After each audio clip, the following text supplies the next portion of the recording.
আমাদের নেতা তো জিয়াউর রহমান, আমাদের নেতা তো বেগম খালেদা জিয়া, আমাদের নেতা তারেক রহমান। যে তারেক রহমান জুলাই আগস্টের মহাবিপ্লবের যিনি ভিত্তি তৈরি করেছেন, যিনি জমি চাষ করেছেন, সেই জমির উপর দাঁড়িয়ে ছাত্র জনতা শেখ হাসিনার মতো এক রক্তচোষা বাদুরকে বাংলাদেশ থেকে বিতাড়িত করতে পেরেছে। তার মূল নায়ক, তার আর্কিটেক্ট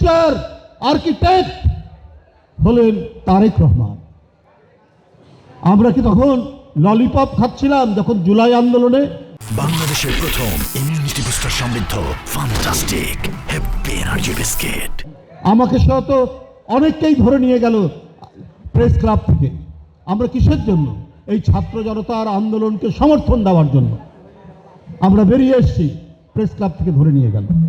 তাহলে বলতে চান অনেকে যে এটা কারো একক অবদান? না, এটার প্রধান এবং মূল অবদান তারেক রহমান, যিনি 10,000 মাইল দূর থেকে গোটা জাতিকে প্রযুক্তির মাধ্যমে, আমাদের মাধ্যমে জনগণকে ঐক্যবদ্ধ করেছিলেন শেখ হাসিনার পদত্যাগ নিশ্চিত করার জন্য।